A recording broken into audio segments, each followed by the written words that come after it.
안녕하세요. 저는 30대 후반 여자입니다. 저는 현재 재택근무를 하고 있어서 항상 이곳에서 사연 듣는 재미로 하루하루 지내고 있답니다. 특히 사이다 한 잔 쭉 마신 것처럼 시원시원한 결말의 사연을 들으면 하루의 스트레스가 날아가더라고요. 다양한 사연이 많지만 저의 지난 이야기처럼 믿기 힘든 것도 없을 것 같아서 용기를 내어 몇 년 전에 겪었던 이야기를 한번 털어놔 보려고 해요. 친구들뿐만 아니라 가족들까지 모두 저의 이야기를 믿을 수 없어 했었답니다. 뉴스에 나올 정도라고 제보하라고까지 했을 정도였죠. 이런 제 이야기를 한번 들어봐 주시겠어요? 지금도 가끔 자려고 눈을 감으면 생각나는 장면이 있어요. 바로 저의 원수 같은 두 사람이 제 앞에서 무릎을 꿇고 눈물을 줄줄 흘리고 있는 모습이죠. 제발 한 번만 봐주면 안 될까? 나도 정말 힘들었어. 몇 년 동안 네 그림자에 숨어 살아야만 했다고. 난 아무 잘못 없어. 다 이 여자 때문이라고 말했잖아. 우리 다시 예전으로 돌아갈 수만 있다면 내가 진짜 당신한테 충성할게. 둘 다 입 좀 닥쳐줄래? 안 그래도 울리는 머리 더 아프니까? 경찰서 끌려갈 각오나 하셔. 저는 제 발목을 끌어안으려는 남편의 손을 발로 팍 밟아버리고 차갑게 돌아섰답니다. 남편이 악소리를 지르며 손을 움켜잡고 바닥을 뒹굴었죠. 어쩌다 이런 지경까지 가게 되었는지 몇 년 전의 이야기를 한번 시작해 볼게요. 저는 몇 년 전에 교통사고를 아주 크게 당해서 거의 6개월이 넘도록 병원에 입원해 있었어요. 사실 이것도 기억이 나지 않고 다 들은 이야기죠. 저는 내내 의식이 없는 채로 있었거든요. 그렇게 6개월을 거진 식물인간 상태로 지내다가 기적적으로 눈을 뜨게 되었답니다. 처음으로 눈을 떠서 주위를 둘러보던 때가 생각이 나네요. 마치 신생아처럼 모든 게 새롭고 이상하게 보이더라고요. 저를 돌봐주던 간병인이 있었는데 제가 움직이자 아주 놀라서 간호사를 부르러 달려가더라고요. 그렇게 정신없이 시간이 흘러갔고 제 친척 언니라는 사람이 저를 퇴원시키러 왔답니다. 물론 저에겐 낯선 사람이었어요. 왜냐하면 사고의 충격으로 저는 모든 기억을 잃어버리게 되었거든요. 무슨 드라마에서나 봤을 법한 일이 막상 저한테 닥치니까 정말 눈앞이 깜깜하더라고요. 마치 머릿속이 검정색 물감으로 칠해진 듯이 아무것도 보이지도 않고 떠오르지도 않으니 미칠 노릇이었어요. 친척 언니는 저와는 별로 닮지 않았더라고요. 쫙 찢어진 눈에 머리를 거의 금발처럼 염색을 한 게 차림새도 엄청 화려했어요. 못 깨어날 줄 알았는데 결국은 정신을 차리긴 차렸네. 일단 너는 갈 데가 없으니까 우리 집으로 가자. 나랑 남편이랑 둘이 사는데 작은 방이 하나 남으니까 거기서 지내.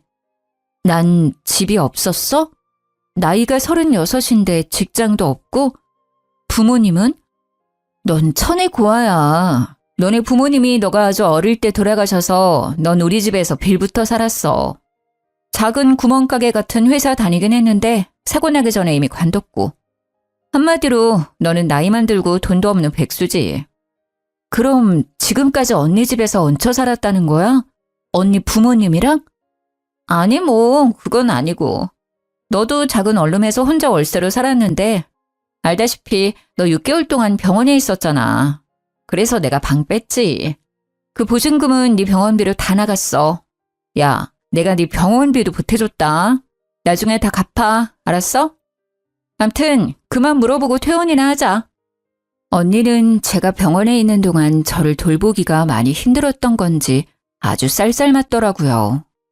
저는 제 처지가 너무 한심하고도 불쌍해서 더욱 주눅이 들었죠. 그렇게 언니가 사는 빌라로 함께 가게 되었답니다. 여러 개의 동이 있는 신축 빌라라서 아파트랑 비슷하더라고요. 근데 엘리베이터가 없어서 3층까지 걸어 올라가야 했어요. 저는 아직 몸이 성치 않아서 그런지 계단 하나하나 오르기가 너무 힘들더라고요. 언니가 빨리 오라고 다그쳐서 땀을 뻘뻘 흘리며 힘겹게 올라갔답니다. 집에 들어가니 형부가 어정쩡한 자세로 현관문 앞에 서 있더라고요. 물론 전에도 본 적이 있겠지만 기억을 잃었으니 전혀 모르는 사람이라 너무 어색했죠. 형부도 어색한지 저와는 멀리 떨어져 앉아서 아무 말도 하지 않았답니다. 저는 그렇게 친척 언니 집에서 얹혀 살기로 했어요. 기억을 잃은 것도 잃은 거지만 이렇게 계속 살 수는 없으니 얼른 몸을 회복해서 아르바이트라도 해서 얼른 이 집을 나가야겠다고 생각했죠. 형부는 중소기업에서 대리로 일을 한다고 하더라고요. 언니는 전업주부여서 매일 집에 있었어요. 저는 하루 종일 언니와 집에 있게 되었는데 제가 집에 간 다음 날 아침부터 일을 시키더라고요. 앞으로 네가 집안일 좀 해. 나는 밖에서 하는 게 있어서 가끔 나갈 일도 많고 너는 얹혀 사는 주제에 밥값은 해야지. 형부 아침은 꼭 한식으로 먹으니까 아침에 일어나서 밥 좀 하고 아직 몸이 성치 않으니까 밖에는 나가지 마. 장은 내가 다 받아줄 테니까. 그래 알았어. 집세도 안 내고 사는데 나도 도와야지. 걱정하지 마 언니. 넌 기억이 하나도 안 난다면서 언니 잘도 말한다. 웃겨 정말. 암튼 지금은 청소기 좀 돌려. 그리고 세탁기 꽉 찼으니까 빨래도 하고. 언니가 톡톡 쏘는 말을 할 때마다 상처를 받았지만 그래도 묵묵히 제 몫을 하려고 노력했어요. 뼈도 다 부서졌었다고 그러더니 조금만 팔을 움직여도 아직 통증이 있었지만 그래도 아침마다 언니와 형부가 먹을 밥을 꼬박꼬박 차려줬답니다. 저는 작은 방에서 지냈는데 매트리스도 없이 얇은 이불 2장만 깔고 자게 되었는데요. 바닥에 누웠다가 일어나기조차 너무 힘들었어요. 하지만 언니한테 침대를 사달라는 말은 당연히 할 수가 없었죠. 제 이름 석자만 알고 아무것도 아는 게 없으니 통장이 있는지 돈은 얼마나 갖고 있었는지도 전혀 몰랐고요. 지금 현재는 핸드폰도 없고 1,000원짜리 한 장도 없는 처지였답니다. 저는 아침에 밥을 차려놓고 형부가 나와서 먹기 전에 제 방으로 들어갔거든요. 어쩐지 형부와 마주치는 게 좀 불편하더라고요. 언니도 저와 형부가 같이 있으면 왠지 더 예민하게 구는 것 같았고요. 당연히 말도 안 되지만 혹시나 오해를 받을 수도 있으니 아예 마주치지도 않으려고 노력했어요. 형부가 저녁에 돌아오기 전에 저 혼자 대충 밥을 먹고 두 사람이 먹을 저녁을 식탁에 차려놓았고요. 둘이 밥을 먹을 땐 전 방에 들어가 있었답니다. 언니와 형부는 사이가 엄청 좋은지 둘이 낄낄거리며 웃는 소리가 자주 들렸죠. 그렇게 시간은 흘러가고 전 마치 창살 없는 감옥에서 사는 것처럼 너무 답답했답니다. 너 바닥 닦을 때 그 밀대로 하지 말고 손걸레로 박박 닦아. 대충대충 하니까 바닥에 때가 덕지덕지 붙었잖아. 너 일 똑바로 안 해? 언니, 내가 아직 팔에 힘이 없어. 그리고 쪼그려 앉으면 무릎이 너무 아파. 그냥 밀대로 하면 안 될까? 내가 대신 2번 밀게. 6개월이나 누워있어 놓고 아프긴 뭐가 아파? 뼈도 예전에 다 붙었겠다. 엄살 떨기는. 잔말 말고 손걸레로 빡빡 문질러. 얼른! 그리고 내가 다시 한번 말하지만 너 절대 안방은 들어가지도 말고 청소도 하지 마. 알았어? 언니가 계속 째려보면서 할 때까지 시키는 바람에 저는 거실 전체를 쭈그린 자세로 손걸레질을 다 해야만 했어요. 서러운 것보다 뼈마디가 찌릿찌릿 통증이 와서 정신이 아득해질 정도였죠.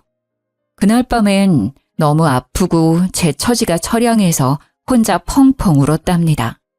그나마 안방은 청소를 안 시키는 게 다행으로 느껴질 정도였죠. 안방에 있는 언니와 형부의 웃음소리가 어찌나 큰지 제 방까지 들릴 정도였어요. 저는 이렇게 슬픈데 한 집에 사는 두 사람은 뭐가 저렇게 신나는지 원망스럽더라고요. 거기다 둘은 야식을 엄청 자주 시켜 먹었는데 배달이 오면 안방으로 쏙 가지고 들어가더라고요. 먹는 걸로 구차하게 말하고 싶지 않아서 그저 모르는 척 했는데요. 너무 화가 나는 건 다음날 아침에 주방으로 나가보면 야식을 먹은 일회용 용기와 쓰레기가 널브러져 있었죠. 제가 아침밥을 차려야 하니까 어쩔 수 없이 이를 악물고 치울 수밖에 없었어요. 그래도 언니는 나한테 하나뿐인 가족인데 왜 이렇게 나를 힘들게 하는지 이해가 되지 않았어요. 제가 어릴 때부터 언니 집에서 빌붙어 살아서 저를 미워하는 걸까 하는 마음도 들었죠. 어느 날 언니가 외출하고 저 혼자 있었는데 아직 대낮인데 형부가 집에 왔더라고요. 저는 너무 놀라서 방으로 들어가려 했는데 형부가 말을 거는 게 아니겠어요? 아유, 뭘 피하고 그래. 우리 다 가족이잖아. 편하게 해, 편하게, 처제. 아, 네. 제가 기억을 못해서 그런지 좀 어색해서 그래요. 제가 얹혀 사는 입장이라 죄송하기도 하고요. 죄송하긴. 처제 집이니까 편하게 지내면 돼. 그리고 나랑 너랑 얼마나 친한 사이였는데. 내가 이런 말까지 하긴 좀 그런데 처음 봤을 때 진짜 이뻤는데 말이야. 병원에서 앓고 나더니 확 늙어버렸네. 언니가 있을 땐 말 한마디도 없다가 갑자기 반말을 하면서 너라고까지 하니까 기분이 너무 나쁘더라고요. 분위기도 이상해지고 그래서 슬그머니 부엌으로 자리를 피했어요. 할 게 없으니 저녁 준비나 일찍 하려고 냉장고에서 채소를 꺼내서 썰기 시작했죠. 아니 그런데 형부가 부엌까지 따라 들어오는 거예요. 저는 모른 채 하고 요리만 계속하고 있었고 형부는 옆에서 저를 은근한 눈빛으로 바라보는데 진짜 짜증이 나더라고요. 진짜 신기한 게 기억 다 잃었다면서 어떻게 요리하는 건 다 기억해? 심지어 맛도 예전이랑 똑같아. 난 네가 해줬던 김치찌개 참 좋아했거든.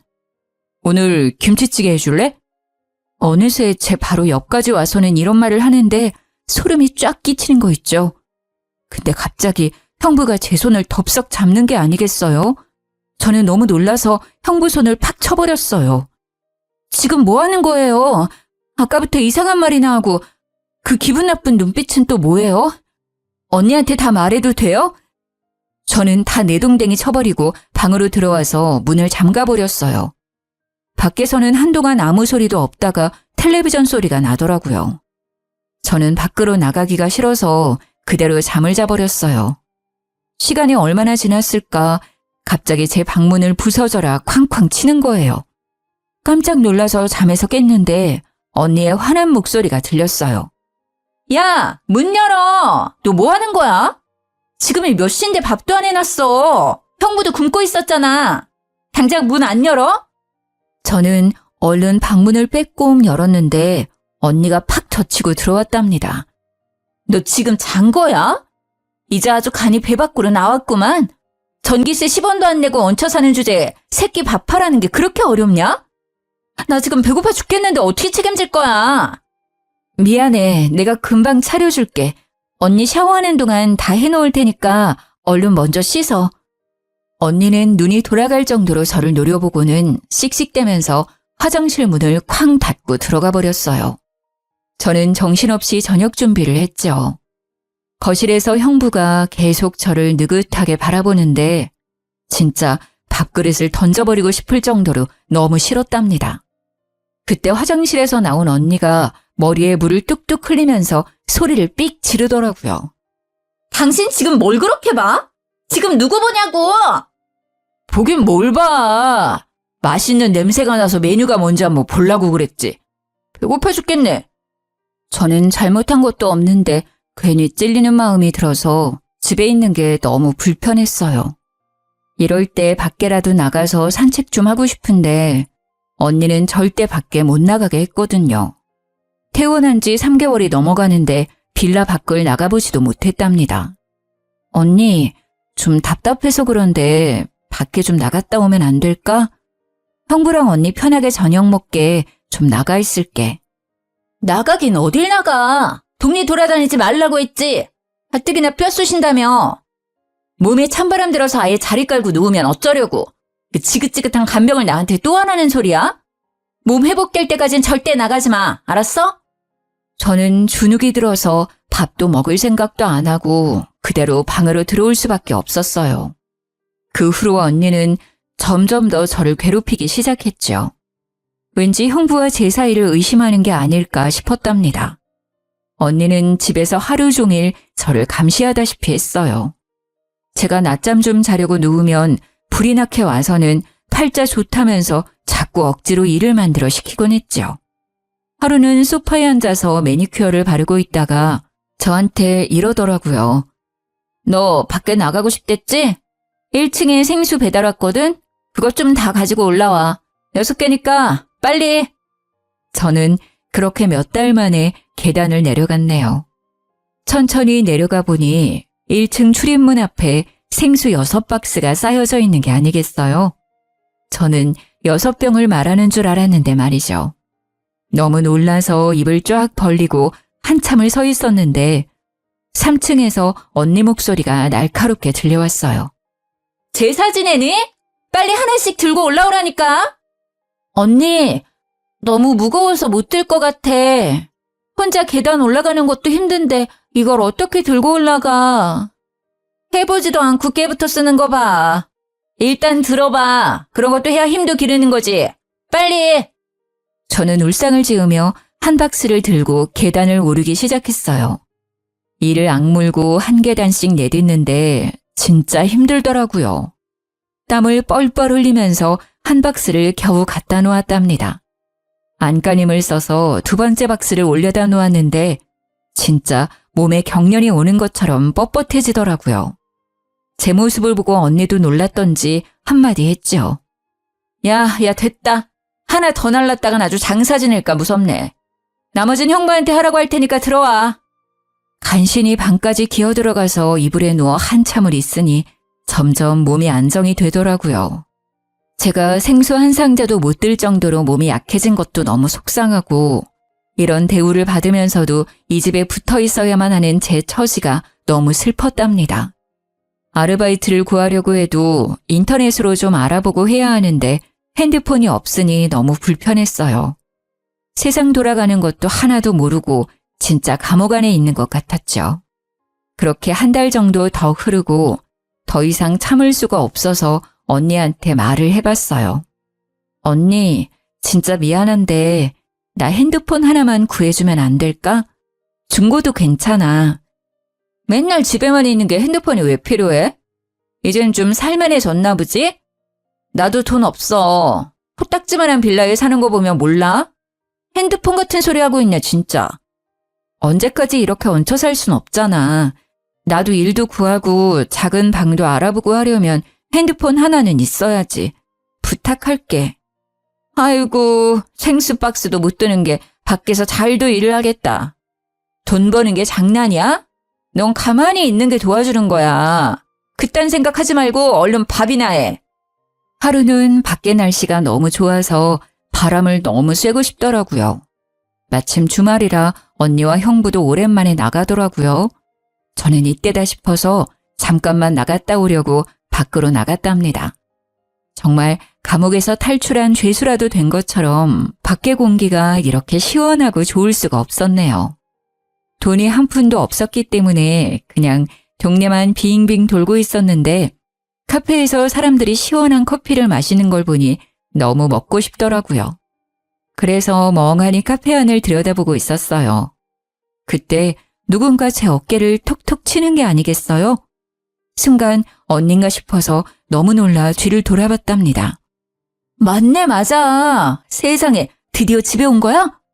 도대체 그동안 어디 있었어? 아무리 연락해도 전화 한 번을 안 받아서 얼마나 걱정했는지 알아? 네? 누구세요? 저를 아세요? 어머, 이게 무슨 말이야. 날 몰라? 나야, 나. 동네 친구 지연이. 우리 옆동 살아서 친해졌잖아. 아, 그래요? 저를 안다고요? 옆동에 산다고요? 제가 사실 교통사고를 크게 당해서 기억을 다 잃어버렸어요. 혹시 그럼 제가 살던 데가 어디인지 알고 있나요? 너무 답답한데 저를 안다니 저 좀 도와주세요. 그게 정말이야? 살던 데가 어디냐니? 이 동네가 자기가 살던 데잖아. 저 빌라에서 지금 나온 거 아니야? 일단 여기 좀 들어가서 얘기해 그럼. 여자는 저를 카페 안으로 데려가서 케이크와 커피도 사주었답니다. 저는 그동안 있었던 모든 일을 이야기했고 여자는 심각하게 듣다가 고개를 갸웃거렸어요. 지금 사는 집에서 형부랑 언니랑 산다고? A동 302호 맞는 거지? 그럴 리가 없는데. 자기 남편은 어디 갔어? 남편이요? 제가 결혼을 했었어요? 전 부모님도 없고 지금까지 혼자 살았다고 그랬는데요. 부모님이 없다고? 자기 부모님 근처 사시잖아. 나도 뵌 적 있는데 무슨 소리야? 아니 도대체 이게 무슨 말인지 도통 이해가 안 가네. 일단 우리 집에 잠깐 들렀다가 내가 썼던 핸드폰 개통해서 줄 테니까 그걸로 연락하자. 친구라는 여자는 진짜 제가 사는 빌라의 옆동에 살고 있었어요. 집에 들어가니 왠지 낯설지 않은 기분이 들었답니다. 친구는 저에게 핸드폰을 건네주었고 번호도 알려주었답니다. 친구의 말을 들으니 더욱 머릿속이 혼란스러워지기 시작했어요. 내가 결혼도 했고 부모님도 살아계시다면 다들 어디에 있는 거고 친척 언니는 저에게 왜 거짓말을 한 건지도 궁금했죠. 아니면 오늘 처음 만난 친구라는 여자가 거짓말을 하고 있을지도 모르는 거고요. 저는 헝클어진 실타래 마냥 뒤죽박죽인 머릿속을 감당하기가 힘들었답니다. 어떻게든 기억을 되찾는 게 최선의 방법일 것 같았죠. 언니에게 말을 꺼냈다가 더욱 힘든 상황에 처할 수도 있고 아무도 믿을 수 없다는 생각이 들었거든요. 저는 친구에게 받은 핸드폰으로 기억을 찾기 위해 여러모로 검색도 해보고 방법도 찾아보기 시작했어요. 하지만 쉽게 돌아오지 않는 기억에 하루하루 좌절만 더해갔답니다. 기억을 찾으려고 노력할수록 머리가 띵하게 아프거나 이명이 생길 정도로 멍해지는 날들이 늘어갔어요. 그럴 때는 아무것도 하지 못하고 누워있거나 앉아있어야 좀 진정이 될 정도였죠. 그날도 갑자기 귓속부터 삐익 울리며 머리 전체가 쿵쿵 울리길래 거실 소파에 주저앉아 있었어요. 안방에서 나온 언니가 저를 보더니 소리를 지르더라고요. 야, 앉아서 뭐하니? 형 볼 시간 다 됐는데 쌀도 안 씻어놨네. 이게 또 기어오르려고 아주. 당장 안 일어나? 저는 대답도 못할 정도로 머리가 울려서 그저 얼굴만 찡그리고 움직이지 못하고 있었어요. 언니는 제가 대답을 안 하자 더욱 화를 내기 시작했죠. 이게 이젠 대꾸도 하네? 그래, 내가 지금까지 너무 착하게 대했지? 이게 아주 기어올라.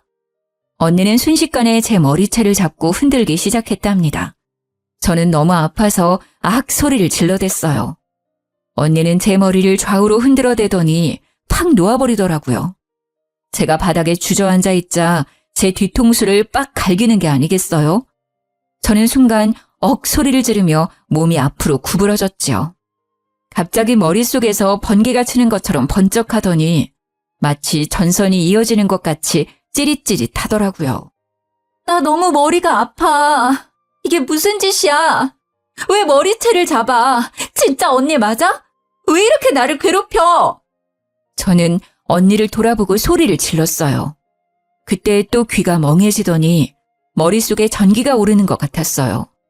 그러면서 순간적으로 예전 기억이 사진처럼 짧게 스쳐 지나갔죠.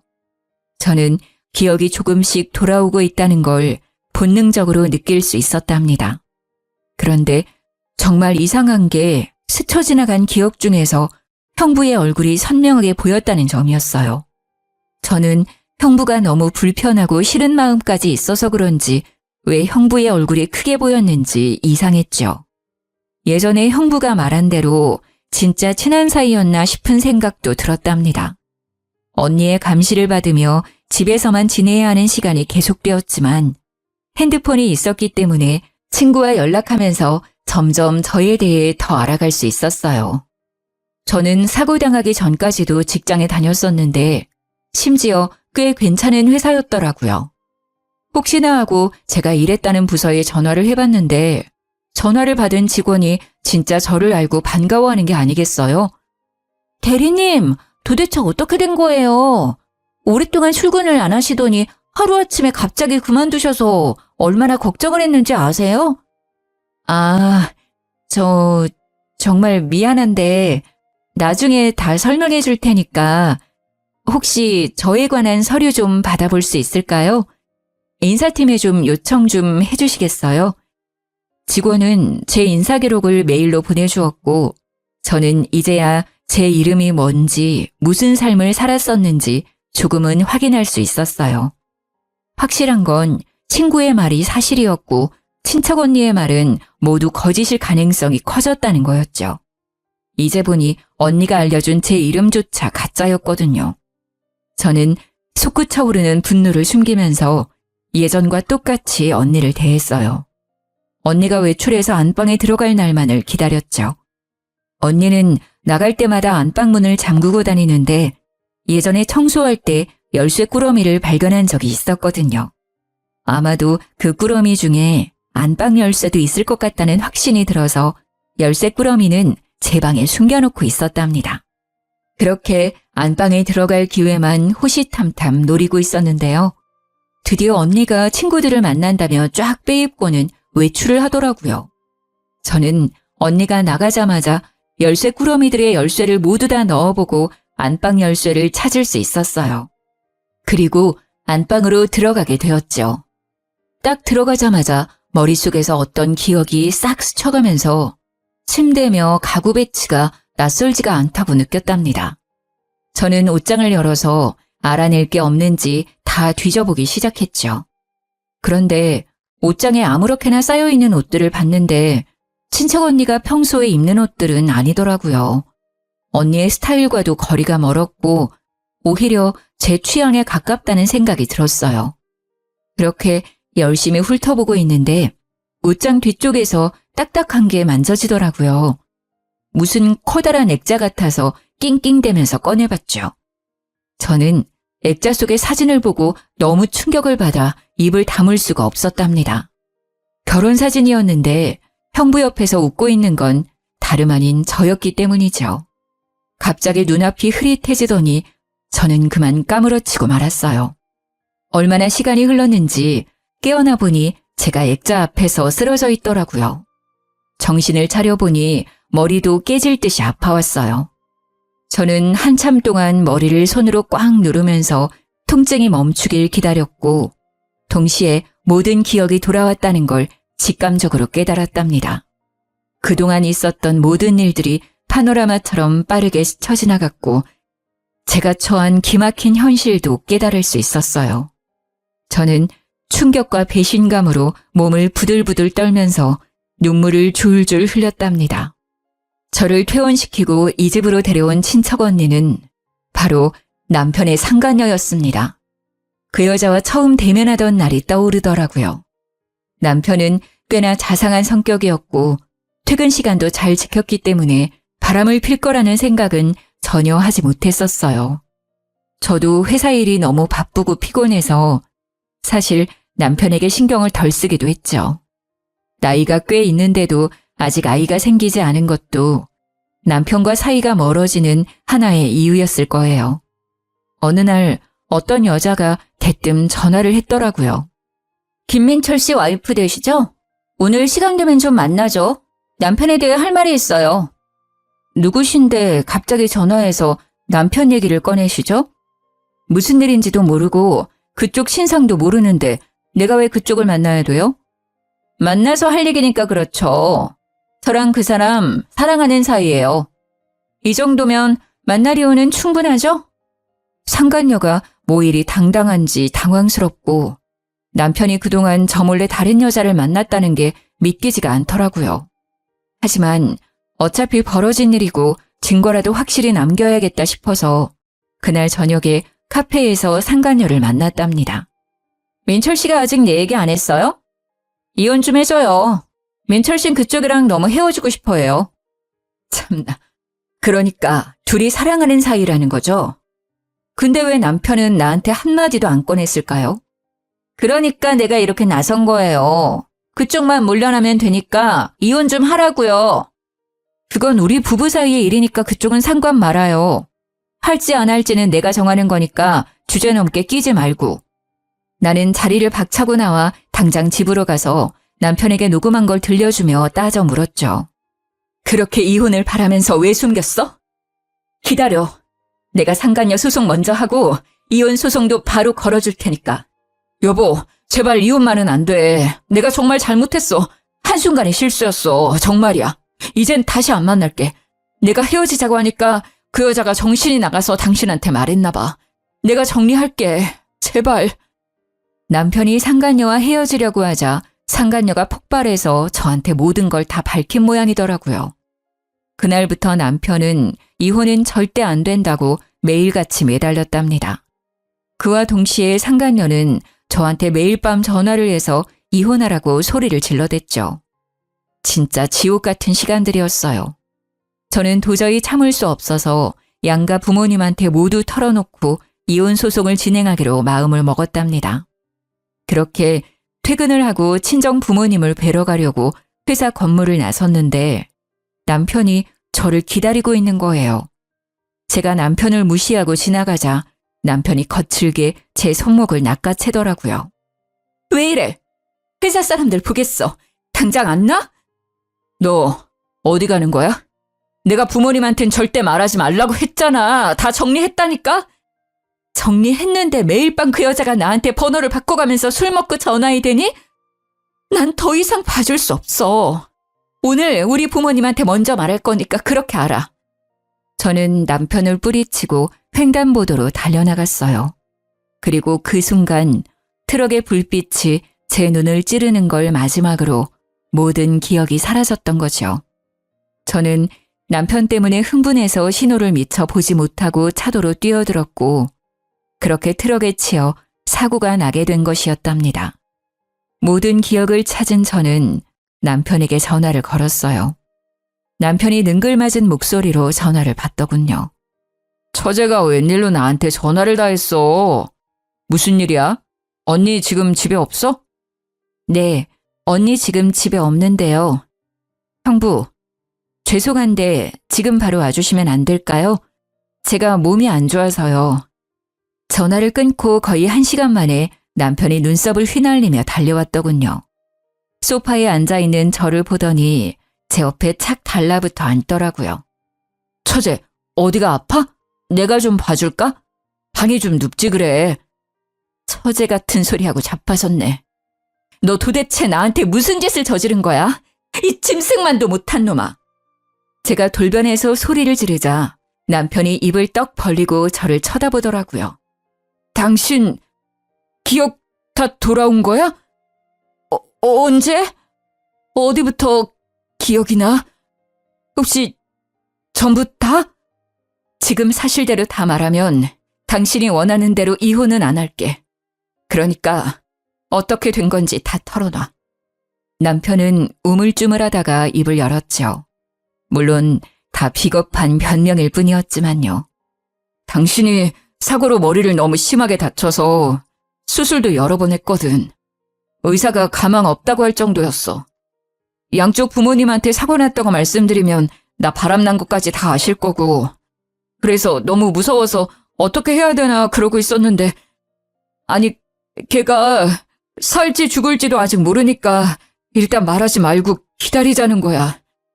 그래서 가족들 감쪽같이 속이고 6개월이나 나를 병원에 숨겨놨다 이거야? 이 머저리야? 아니 걔가 당신한테 보험 있냐고 물어보더라고. 생명보험 있다니까 일단 더 기다렸다가 혹시나 당신이 잘못되면 그 돈 갖고 결혼하자고 자꾸 꼬시는 거야. 시간은 계속하니까 이젠 말하기도 너무 늦었고. 그런데 저는 6개월이나 계속 죽지 않고 살아있었던 거고 심지어 회복까지 된 거였죠. 그동안 남편은 제 가족들에게 제가 여행을 갔다느니 너무 바쁘다느니 계속 핑계를 대며 집에 찾아오지 못하게 막기까지 했던 것이요. 심지어 제 회사에 찾아가서는 제가 아프다면서 대신 사직서까지 제출했다는 거예요. 하루가 멀다 하고 야근까지 해가면서 치열하게 지켰던 자리였는데 제 보호자의 위치에 있다는 걸 이용해서 제 커리어까지 망가뜨린 거죠. 저는 남편이 벌인 이 기막히고 파렴치한 일에 치가 떨렸어요. 당신, 나랑 이혼하기 싫다면서. 그럼 내가 깨어났으면 예전처럼 잘 지낼 수 있었잖아. 어차피 기억도 하나도 못하는데. 나도 정말 그러고 싶었지. 근데 걔가 당신이 아무것도 기억 못하는 거 알고는 일을 이렇게 버린 거야. 난 진짜 하늘에 맹세코 당신을 속이고 싶지 않았어. 근데 걔가 협조 안 하면 부모님이랑 회사에도 다 알린다고 협박을 하는 거야. 진짜 나 걔 때문에 인생 조졌어, 여보. 다 걔가 꾸민 일이야. 믿어줘, 제발. 너희 둘이 짜고 나를 집에 데려와서 그렇게 식모처럼 부려먹었는데 걔 혼자 꾸민 거라고? 손뼉도 마주쳐야 소리가 나는 법이야. 너는 하기 싫었다면서 밤마다 그년이랑 그렇게 신나게 웃어댔어? 제가 남편을 쏘아보며 따지고 있는데 현관문 여는 소리가 들렸어요. 상간녀가 살짝 술에 취해서 들어오더라고요. 상간녀는 저와 남편이 나란히 앉아있는 걸 보고는 눈이 돌아서 악을 써댔죠. 뭐야? 왜 둘이 붙어 있어? 너 지금 형부한테 뭐 하는 짓이야? 오갈 데 없는 거 걷어주니까 은혜도 모르고. 내 집에서 먹여주고 잠도 재워준 건 나지. 이 분수도 모르는 게 어디서 나대. 남의 집에서 집주인 행세하니까 기분 좋지? 진짜 네 남편, 네 집이라도 된 것 같았어? 제가 상간녀 눈을 쏘아보며 차갑게 비웃어주자 상간녀의 눈이 속절없이 흔들리기 시작했어요. 그동안 이렇게 보잘것없는 여자가 진짜 친척 언니인 줄 알고 삼시세끼 밥을 해다 바치고 옷을 빨아서 다림질까지 해주면서 지냈었다니 어이가 없어서 웃음도 안 나오더라고요. 저는 심지어 오갈 데 없는 천혜고아인 저를 진짜 거둬준 줄 알고 고맙고도 미안한 마음을 느끼고 있었거든요. 저를 속였던 상간녀 못지않게 지금껏 속아온 제 자신에게도 용서 못할 정도로 화가 날 정도였답니다. 뭐야? 기억이 다 돌아온 거야? 그렇다고 해도 달라질 게 뭐 있어? 이 꼴을 당하고도 이혼을 안 하고 살겠다고? 과연 내 남편도 너랑 같은 생각일까? 어쩌니? 내가 보기엔 네가 세상에서 제일 불쌍한 것 같은데. 저는 일부러 이혼을 안 한다고 하면서 남편이 진실을 털어놓도록 만들었던 거였어요. 그래서 남편이 했던 말을 다 녹음했었고 상간녀에게 바로 들려줬죠. 남편의 말을 듣고 있던 상간녀의 얼굴이 벌개지면서 점점 울상으로 일그러지기 시작했어요. 다 내가 꾸민 일이라고? 야, 네가 보험금 탈 때까지 기다리자며. 내가 그동안 너 때문에 얼마나 고생을 했는데 네가 나한테 이럴 수 있어? 나한테 다 뒤집어 씌우겠다 이거야? 야! 다 너 때문이야! 네가 진작에 헤어지자고 했잖아. 네가 멀쩡한 가정을 파탄낸 거고 다 네가 저지른 거야. 내 인생 책임져! 상간녀가 분에 못 참아 남편의 뺨을 세게 때렸답니다. 그러자 남편이 눈이 돌아가면서 상간녀의 머리채를 휘어잡고 마구 흔들기 시작하더라고요. 저는 둘이 보기 흉하게 육탄전을 벌이는 모습을 소파에 앉아 물끄러미 바라보았답니다. 얼마 지나지 않아 힘이 빠졌는지 둘이 씩씩대며 서로 노려보고 있더라고요. 저는 조용히 두 사람 앞으로 다가갔죠. 그리고는 남편과 상간녀의 뺨을 번갈아가며 세게 내리쳤어요. 제가 몸이 약해져서 그런지 마음먹은 것처럼 때리지를 못하니 너무 속상하더라고요. 때릴 사람은 난데 왜 니네 둘이 치고받고 난리야.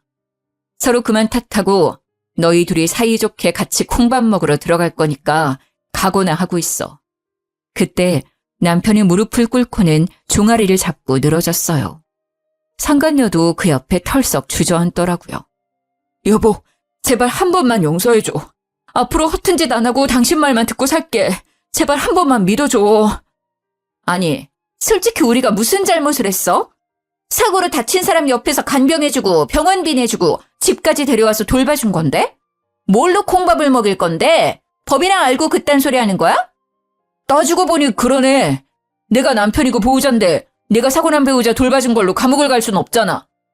그러는 너는 법을 잘 아나 봐? 그니까 누구 말이 맞을지 두고 보자고. 경찰 오면 얘기하라고. 뭐? 경찰? 내가 왜? 내가 왜 경찰서에 가야 돼? 상간녀가 저를 위협하듯이 확 다가와서 때릴 것 같은 포즈를 취하는 게 아니겠어요? 자기의 잘못을 전혀 반성하지 않는 모습에 기가 막히더라고요. 그때 마침 제 연락을 받고 오신 친정 부모님이 현관문을 박차고 들어오셨답니다. 이 짐승만도 못한 놈아. 네가 감히 우리를 속이고 내 딸을 못 보게 숨겼다 이거야? 바람까지 핀 주제에? 너 이놈, 오늘 네 제삿날이다. 친정아버지는 남편을 마구잡이로 때리기 시작했어요. 남편은 몸을 수그린 채 맞기만 하고 있었답니다. 친정어머니는 그 사이에 상간녀의 머리채를 잡고 마구 쥐어뜯기 시작하셨죠. 상간녀의 비명소리가 어찌나 큰지 빌라 전체에 울려 퍼질 정도였어요. 그 소란이 벌어지는 사이 미리 연락해두었던 경찰도 집으로 들어왔답니다. 두 사람은 나란히 수갑이 채워진 채로 현장에서 체포되었어요. 밤에 소란스러운 소리와 경찰까지 출동하자 빌라 앞은 구경하는 사람들로 가득했죠. 저는 부끄러운 건 아는지 얼굴을 애써 가리며 경찰차에 오르는 두 사람을 창가로 바라보았답니다. 그날 이후로 남편과는 다시는 만나지 않았어요. 두 사람은 죄질이 워낙 나빴기 때문에 다양한 죄목을 적용받아서 재판을 앞두고 있는 형편이 되었죠. 변호사 말로는 감옥에 갈 확률이 높다고 하더라고요. 제가 건 이혼 소송과 상간녀 소송은 그 두 사람에겐 제일 약한 재판이었을 거예요. 저는 위자료로 공동명의였던 빌라를 받을 수 있었답니다. 상간녀에게 위자료를 받아낸 것은 당연한 거였고요. 저는 그 집에서 당했던 일은 생각도 하기 싫었기에 바로 빌라를 팔아버렸어요.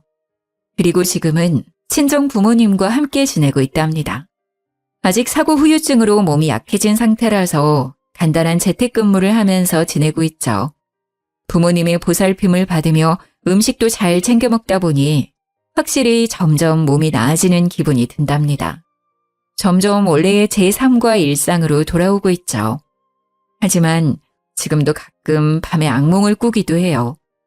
아직도 그 빌라의 작은 방에서 노예처럼 지내면서 혼자 울며 잠들었던 날들이 떠올라 가슴이 철렁하기도 하고요. 저한테 어떻게 그런 일이 벌어졌는지 기가 막힐 뿐이죠. 그것도 평생을 약속했던 남편이란 사람한테 그런 일을 당하다니.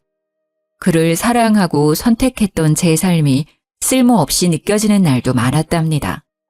하지만 이제는 다 털어내고 다시 앞으로 나아가야겠죠. 지금 이 사연을 들으시는 분들도 힘든 일이 분명히 있으실 거예요. 하지만 우리 다시 힘을 내서 이겨내보아요. 지금까지 제 사연을 들어주셔서 감사합니다. 행복하세요.